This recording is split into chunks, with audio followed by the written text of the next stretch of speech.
Welcome back friends. આગળના લેક્ચરમાં આપણે વનસ્પતિ બાહ્યાકાર વિદ્યા તેના વિશેની ચર્ચા કરતા હતા. વનસ્પતિ બાહ્યાકાર વિદ્યા શું છે, શા માટે જરૂરી છે, બરાબર, એ બધા વિશેની પણ એમાં આપણે ચર્ચા કરી છે. હવે વનસ્પતિની અંદર જે કોઈ પણ આપણને ભાગો જોવા મળે છે, બાહ્યકીય રચનાની અંદર વનસ્પતિમાં જે ભાગો આપણને એમાં જે જોવા મળતા હોય છે, એ બધા જ ભાગો એના વિશેની હવે આપણે એમાં વિગતવાર ચર્ચા કરીએ.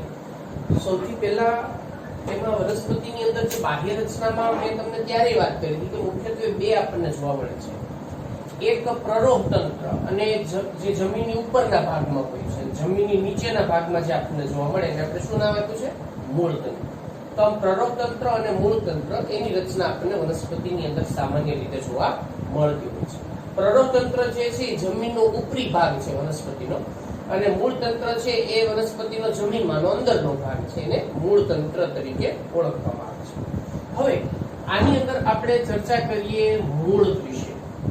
મૂળ વિશે, મૂળ તંત્ર અથવા તો જેને આપણે કહીએ છીએ મૂળ. તો મૂળ તંત્ર અને મૂળ જે છે એના વિશેની આપણે એમાં વાત કરીએ તો સૌથી પહેલા તો જો આ બધી બાબત એવી છે કે એ ઘણી પ્રાથમિક વસ્તુ આમ તમે બધા જાણો છો કે ભાઈ મૂળ એટલે શું, અને મૂળ ક્યાં હોય, અને શું કાર્ય કરે છે, બરાબર, અને એના કેટલા પ્રકારો છે, અને એના પ્રદેશો કયા કયા છે. આ ટોપિક વિશેની આપણે એમાં ચર્ચા કરીશું.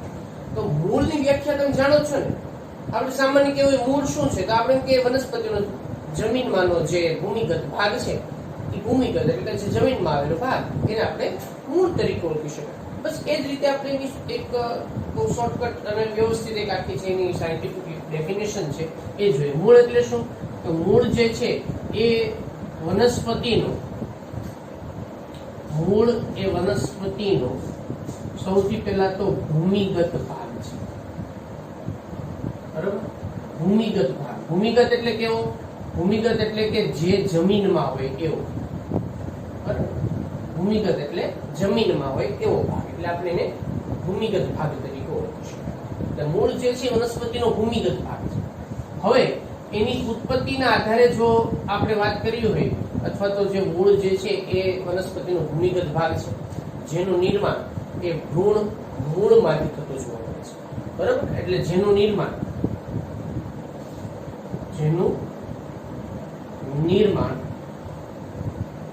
ભ્રૂણ મૂળમાંથી થાય છે. એટલે મૂળનું નિર્માણ ભ્રૂણ મૂળમાંથી થતું જોવા મળે. કેટલાક વનસ્પતિની અંદર ભ્રૂણ મૂળ સિવાયના ભાગમાંથી પણ આપણને થતું જોવા મળતું હોય છે. એટલે એના વિશે આપણે એમાં પાછા જે પ્રકાર પાડીએ એમાં એની ચર્ચા કરીશું. તો મૂળ એ વનસ્પતિનો ભૂમિગત ભાગ છે. બીજું કે જે એમાં હરિત દ્રવ્ય વિહીન છે, બરાબર. હરિત દ્રવ્ય વિહીન છે. અમુક વનસ્પતિ પણ એવી પણ છે, અપવાદ રૂપે કેટલાકને બાદ કરીએ તો, કે જેના મૂળ પ્રકાશ સંશ્લેષણનું કામ કરતા હોય, બરાબર. તો એટલે મૂળ જે હવાઈનું જે પ્રકાશ સંશ્લેષણનું કામ કરતા હોય, જેમ કે ગળો જેવી વનસ્પતિ છે, તો એ અપવાદ રૂપે એમાં કેટલાકનો સમાવેશ થતો હોય છે. હરિદ્રવ્ય વિહીન છે, ભૂમિગત ભાગ છે, બરાબર. હવે બીજું જે એની વાત કરીએ આપણે તો એના કેટલાક લાક્ષણિકતાઓ આપણને જોવા મળે છે કે ભાઈ મૂળ જે છે તો મૂળની લાક્ષણિકતા શું છે કે તે ધન ભૂવર્તી, બરાબર. ધન ભૂવર્તી. ભૂવર્તી એટલે શું? ધન એટલે એ દિશામાં, તમારે આટલું યાદ રાખવાનું છે. ધન એટલે એની દિશામાં, બરાબર. જમીનની દિશામાં આગળ વધે છે, નીચેની તરફ, જમીનમાં નીચેની તરફ, એટલે ધન ભૂવર્તી. ધન ગુરુત્વાકર્ષી. ધન ગુરુત્વાકર્ષી. હવે ગુરુત્વાકર્ષણ કઈ તરફ લાગે છે તો કે નીચેની તરફ. એટલે મૂળ કઈ તરફ જાય છે તો કે નીચેની તરફ. તો હવે શું થયું? ધન ગુરુત્વાકર્ષી. હવે એ જ રીતે એ ધન જલાનુવર્તી. પાણી કઈ દિશામાં? પાણી ક્યાં છે તો કે જમીનમાં, એટલે જલાનુવર્તી. આવર્તી એટલે એ તરફ, એ દિશામાં, બરાબર. એટલે ધન એટલે એ દિશામાં, અને એની વિરુદ્ધ એટલે ઋણ. તો અહીં આપણે જો વાત કરીએ કે ઋણ પ્રકાશાનુવર્તી. ઋણ પ્રકાશાનુવર્તી. કેમ કે પ્રકાશ ક્યાં છે તો કે ઉપર, સૂર્યનો પ્રકાશ, એટલે કે એ જમીનની ઉપર છે, અને મૂળ ક્યાં જાય છે તો કે નીચે. પ્રકાશ અને મૂળ એકબીજાની વિરુદ્ધ થયા એટલે આપણે એને ઋણ પ્રકાશાનુવર્તી તરીકે ઓળખવામાં. તો સૌથી પહેલા તો મૂળની પ્રાથમિક વાત જે આપણે અહીંયા કરી છે વ્યાખ્યા અને એના ગુણધર્મો જે લાક્ષણિકતાઓ જેને કહીએ છીએ. મૂળ એ વનસ્પતિનો ભૂમિગત ભાગ છે, એ હરિતદ્રવ્ય રહિત છે, બરાબર, અને એ ભ્રૂણ મૂળમાંથી સામાન્ય રીતે આપણને ઉત્પન્ન થતો જોવા મળતો હોય છે. આને આપણે મૂળતંત્ર તરીકે ઓળખી શકાય છે. એ ધન ભૂવર્તી છે, ધન ગુરુત્વાકર્ષી છે અને ધન જલાનુવર્તી છે અને ઋણ પ્રકાશાનુવર્તી લાક્ષણિકતા દર્શાવે છે. તો આ વાત થઈ મૂળતંત્ર જે છે એ મૂળ વિશે. હવે મૂળની અંદર પણ આપણે જાણીએ છીએ, મેં અહીંયા હમણાં જે તમને વાત કરી કે સામાન્ય રીતે મૂળતંત્રના આપણે જો એમાં પ્રાથમિક મૂળ, દ્વિતીયક મૂળ, મુખ્ય જે જમીનમાં મૂળ ઉત્પન્ન થાય અહીંયાથી એને આપણે શું નામ આપ્યું છે? તો કે પ્રાથમિક મૂળ નામ આપ્યું છે, જે મુખ્ય મૂળ છે. પછી એમાંથી કેટલીક શાખાઓ ઉત્પન્ન થાય એને દ્વિતીયક મૂળ કહેવામાં આવે. એ શાખાઓમાંથી પણ કેટલીક ઉપશાખાઓ નાના નાના તંતુઓ જેવી રચનાઓ નથી ઉત્પન્ન થાય એને આપણે તૃતીયક મૂળ. એટલે પ્રાથમિકમાંથી દ્વિતીયક અને તૃતીયક મૂળ જે છે એ આપણને એમાં ઉત્પન્ન થતા જોવા મળતા હોય છે. તો હવે એની ઉત્પત્તિ જે કઈ રીતે થઈ છે એના આધારે જો આપણે વાત કરીએ તો મૂળના બે પ્રકાર પડી શકે, બરાબર. મૂળના પ્રકાર તો સૌથી પહેલું જો વાત કરીએ એમાં તો એક છે સ્થાનિક મૂળ, બરાબર, સ્થાનિક મૂળ, અને બીજું જે છે એમાંથી એ છે અસ્થાનિક મૂળ. આ એની અંદર જે મૂળના જે પ્રકારો છે એ મૂળના પ્રકારોમાંના આ બે એમાંના સામાન્ય પ્રકાર છે. હવે સ્થાનિક મૂળ એટલે શું અને અસ્થાનિક મૂળ એટલે શું? તો બહુ સરસ અને સિમ્પલ ડેફિનેશન છે, વ્યવસ્થિત સમજજો એટલે એમાં કઈ મુશ્કેલી નહીં પડે. સ્થાનિક મૂળ એટલે કે જે મૂળ તંત્રનું નિર્માણ, ખાસ જોજો, સમજજો, બરાબર, જે મૂળનું નિર્માણ ઋણ મૂળમાંથી થાય, ઋણ મૂળમાંથી થાય તેને સ્થાનિક મૂળ કહે છે.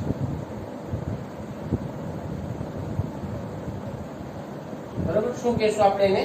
કે એને સ્થાનિક મૂળ તરીકે ઓળખવામાં આવે છે. હવે અહીંયા પ્રશ્ન આપણે વાત આગળ કરી કે ભાઈ ભ્રૂણ મૂળ ઈ છે શું?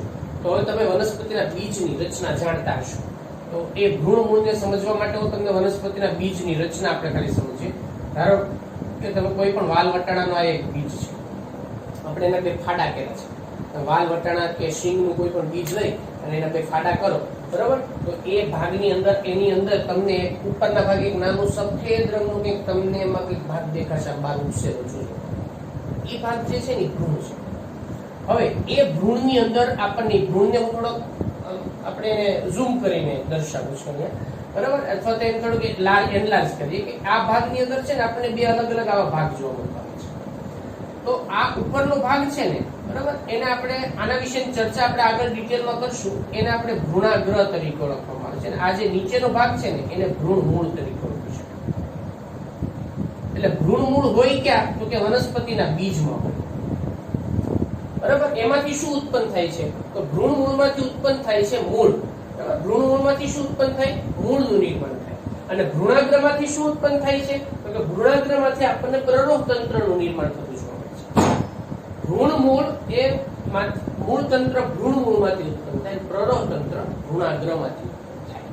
આ બે વસ્તુ ખાસ તમારે એમાં યાદ રાખવાની થશે કે આની અંદરથી ભ્રૂણાગ્ર એ પ્રરોહ તંત્ર ઉત્પન્ન થાય છે અને ભ્રૂણ મૂળ એ એનું મૂળ તંત્રનું નિર્માણ કરે છે.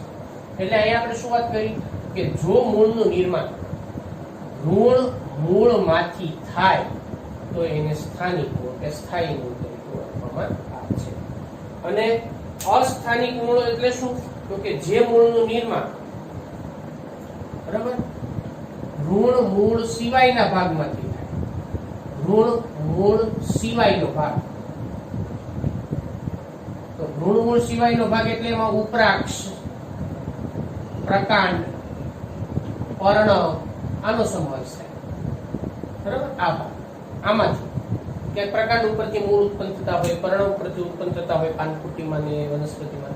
ઉપરાક્ષ, ઉપરાક્ષ જે છે એ આ જે જોડતો ભાગ છે એ ઉપરાક્ષ, બરાબર. આ જે ભાગ અહીંયા આપણને ઉપરાક્ષ જોવા મળે છે. એટલે ભ્રૂણ ને ઉપરાક્ષ, અધરાક્ષ આ બધા ભ્રૂણના ભાગો છે. એટલે ભ્રૂણ મૂળ સિવાયનો જે ભાગ છે એ ભ્રૂણ મૂળ સિવાયનો ભાગ માંથી મૂળનું નિર્માણ થાય, બરોબર, મૂળનું નિર્માણ થાય તો આ મૂળને અસ્થાનિક મૂળ કહેવાય, અને જો ભ્રૂણ મૂળમાંથી ઉત્પન્ન થાય તો એને સ્થાનિક મૂળ તરીકે ઓળખવામાં આવે છે. ક્લિયર આ બે વસ્તુમાં? તો ભ્રૂણ મૂળના જે સામાન્ય આપણે એના ઉત્પત્તિના આધારે એમાં બે પ્રકાર પડ્યા છે કે કઈ છે. તો એમાં એક છે સ્થાનિક મૂળ અને બીજો અસ્થાનિક મૂળ. ભ્રૂણ મૂળમાંથી ઉત્પન્ન થાય તો સ્થાનિક, ભ્રૂણ મૂળ સિવાયના ભાગમાંથી ઉત્પન્ન થાય તો અસ્થાનિક. બરાબર, આ પ્રકારની અંદર આપણે પાઠ્ય છે. હવે સ્થાનિક મૂળ જે છે ને એની અંદરના મુખ્યત્વે બે પ્રકાર છે. હવે હા, અસ્થાનિક મૂળમાં કોનો સમાવેશ થાય છે તમને જો ઉદાહરણ તરીકે હું તમને સમજાવું કે ભાઈ વડની વડવાઈ, આ તમે બધા જોઈએ જશે, વડની વડવાઈ છે એ અસ્થાનિક મૂળ કહેવાય. બરોબર, જેમ કે પ્રકાંડના ભાગમાંથી ઉત્પન્ન થાય ને, આપણે હિંચકા ખાધા હોય વડવાઈ ઉપર, તો એ વડની જે વડવાઈ છે એ શું છે તો કે અસ્થાનિક મૂળ છે. કેમ? તો કે એનું નિર્માણ જે છે એ ભ્રૂણ મૂળમાંથી થયું નથી, એ સિવાયના ભાગમાંથી થયું છે, એટલે પ્રકાંડના ભાગમાંથી થયું છે.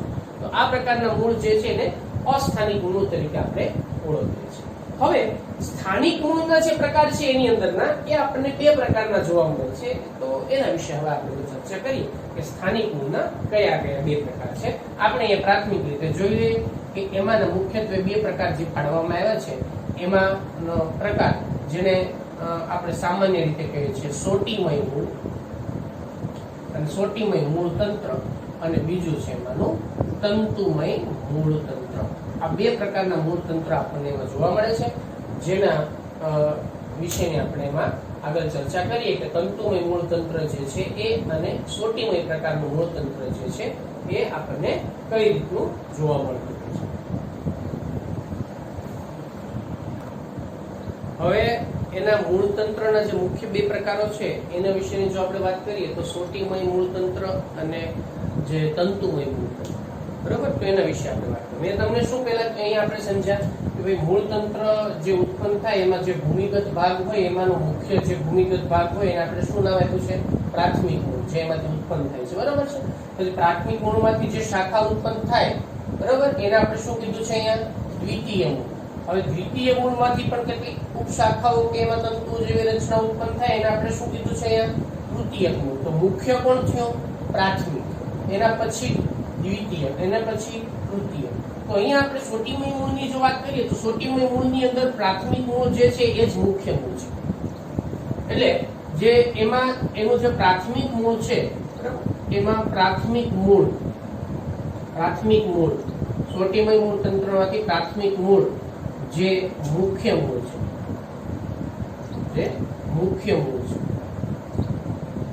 અને જે જમીનમાં ઊંડે સુધી જતું હોય છે, ઊંડે સુધી જાય છે,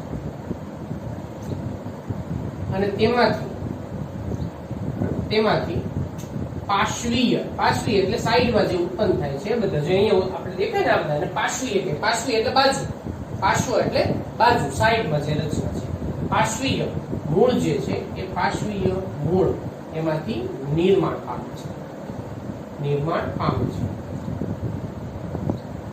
તો એમાં એનો શું થયો? એમાં મુખ્ય મૂળ એક હોય, એટલે મુખ્ય મૂળ એટલે કયું મૂળ છે? પ્રાથમિક મૂળ, એ એક હોય. આ જે એક મુખ્ય પ્રાથમિક મૂળ ધરાવતી જે રચના છે, બરાબર, એ રચના એટલે આપણે કયું મૂળ તંત્ર કહેવાય? સોટીમય મૂળ તંત્ર, જે જમીનમાં ઊંડે સુધી જાય, અને એ ઊંડે સુધી આપણને જે રચના છે એને સોટીમય મૂળ તંત્ર તરીકે ઓળખવામાં આવતી હોય છે. અને એમાંથી પાર્શ્વીય મૂળ નિર્માણ પામે છે, જેને આપણે દ્વિતીયક અને તૃતીયક મૂળ તરીકે ઓળખવામાં આવે છે. બરાબર, તૃતીયક મૂળ કહે છે. તો આ વસ્તુનો ખ્યાલ આવી ગયો, જેમાં એક જ મુખ્ય મૂળ હોય, એટલે એક જ મુખ્ય મૂળ જેને આપણે નામ આપ્યું છે પ્રાથમિક મૂળ, એ એક જ મુખ્ય હોય જે જમીનમાં ઊંડે સુધી જાય, અને એમાંથી પાર્શ્વીય એટલે કે સાઈડમાં જે મૂળ બધા ઉત્પન્ન થતા હોય છે એને આપણે દ્વિતીયક, અને દ્વિતીયકમાંથી ઉત્પન્ન થાય એને તૃતીયક મૂળ તરીકે ઓળખવામાં આવતા હોય છે. તો આને કહેવાય સોટીમય મૂળ તંત્ર. સોટીમય એટલે કે લાંબુ સોટી જેવું જે જમીનમાં ઉતરી આવતું હોય છે એને આપણે સોટીમય મૂળ તંત્ર તરીકે ઓળખી શકાય. અને દ્વિદળી વનસ્પતિમાં સોટીમય મૂળ તંત્ર જોવા મળે છે. સોટીમય મૂળ તંત્ર જોવા મળે છે. હવે દ્વિદળી વનસ્પતિ બધી જ હોય ને એનું મૂળ તંત્ર સોટીમય પ્રકારનું હોય. બરાબર, ઉદાહરણ તરીકે જો તમે આપણે વાત કરીએ કે ભાઈ રાઈ છે, ગુલાબ છે, જાસૂદ છે, પીપળો છે, આ ટૂંકમાં એમાંની દ્વિદળી વનસ્પતિ બધી, એટલું યાદ રાખવાનું. એમાં કેવા પ્રકારનું મૂળ હોય? સોટીમય પ્રકારનું મૂળ છે. ઓકે, હવે એના પછીનો પ્રકાર કયો આવશે? તો કે તંતુમય. હવે તંતુમય આ સોટીમય મૂળની જે રચના છે, સોટીમય મૂળની રચનામાં કઈ પ્રકારની આપણને જોવા મળે? તો કે આ એક મુખ્ય આ જમીનનો ભાગ છે, એમાંથી આ બધી મૂળ સોટીમય મૂળ જે છે આખું એ ઉત્પન્ન થતું હોય, એટલે કે નીચેની તરફ જતું હોય છે અને એમાંથી આ પ્રકારે મૂળ ઉત્પન્ન થતા હોય છે. આ સોટીમય મૂળની રચના છે. બરાબર, આ સોટીમય. હવે તંતુમય મૂળ જે છે, તંતુમય મૂળમાં શું હોય? તો કે એમાં પ્રાથમિક મૂળ જે છે ને, એ પ્રાથમિક મૂળ એક ન હોય, એક કરતા વધારે આપણને જોવા મળતા હોય છે. એટલે પ્રાથમિક મૂળ જે છે, બરોબર, તેમાં પ્રકાંડના જે તલ સ્થાન એટલે પ્રકાંડનો જે ભૂમિગત જે તલ સ્થાન, એટલે આ ભાગ કે જે જમીનની આપણને તલ સ્થાન તરીકે ઓળખે છે, એ તલ સ્થાનેથી એક કરતા વધારે એમાંના જે પ્રાથમિક મૂળ છે એ પ્રાથમિક મૂળ ઉત્પન્ન થાય છે. એટલે એમાં તમે કોઈને મુખ્ય મૂળ ન કહી શકો. બરાબર, જેમાં કોઈ મુખ્ય મૂળ જેવી રચના આપણને જોવા મળે નહીં. એટલે એમાંથી ઉત્પન્ન થાય છે જે તંતુમય રચના ધરાવે છે. બરાબર, તંતુમય રચના ધરાવે છે. એટલા માટે એને કયું મૂળ કહેવાય? તંતુમય મૂળ તરીકે ઓળખવામાં આવતા હોય છે.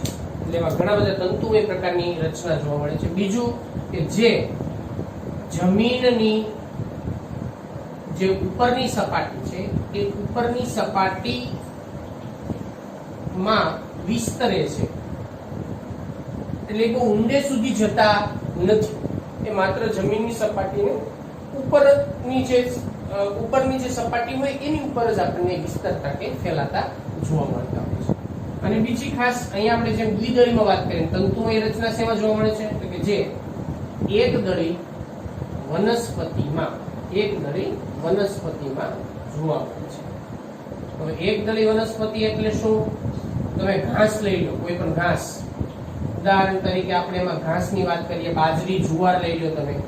બરાબર, બાજરી, જુવાર, આના મૂળ તમે જુઓ, એમાં મુખ્ય મૂળ નહીં હોય આની જેમ લાંબુ. એમાં બધા આપણને કઈ પ્રકારના મૂળ જે છે જોવા મળશે?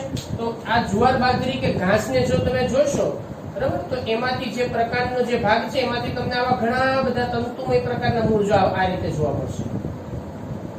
એક નહીં હોય, બરાબર, એક કરતા વધારે. અને પછી આની અંદરથી આમ નાના આપણને રોમ જેવી રચનાઓ જે છે એ આપણે જેને આપણે મૂળ રોમ તરીકે ઓળખવામાં આવે છે, તો એ રચનાઓ આપણને જોવા મળતી. તો આ રીતની જે રચના છે એ રચનાને આપણે શું નામ આપ્યું છે અહીંયા? તંતુમય મૂળ. તો સોટીમય મૂળ તંત્ર અને તંતુમય મૂળ તંત્ર, બરાબર, એમાં આપણને શું બંનેમાં તફાવત છે એ ખ્યાલ આવી ગયો? સોટીમય મૂળ તંત્ર શેમાં જોવા મળે છે? તંતુમય મૂળ તંત્ર જે છે એ શેમાં જોવા મળતો હોય છે? એમાં એક મુખ્ય મૂળ આપણને એક જ માત્ર મુખ્ય મૂળ જે છે એ આપણને જોવા મળતું હોય, જે આગળની ભાગમાં આપણને લંબાયેલું જોવા મળતું હોય છે. એટલે આ એક મુખ્ય સોટીમય, અને આ જેને આપણે કહીશું તંતુમય પ્રકારનું. હવે એમાં એક બહુ ટૂંકો એક પ્રશ્ન છે નાનો કે મૂળ કાર્ય શું કરે? મૂળનું કાર્ય શું? એને હું અહીંયા ચર્ચા કરી નાખું છું. બરાબર, એનું મૂળનું કાર્ય શું છે? તો મૂળના કાર્ય મુખ્યત્વે મૂળના બે કાર્ય છે. મુખ્યત્વે કેટલા કાર્ય છે? તો બે કાર્ય છે. મુખ્યત્વે બે કાર્યો છે.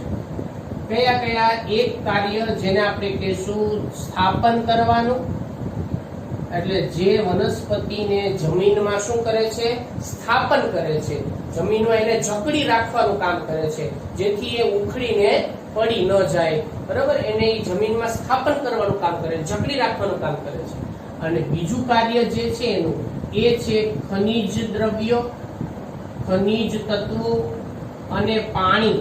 આનું જમીનમાંથી શું કરે છે?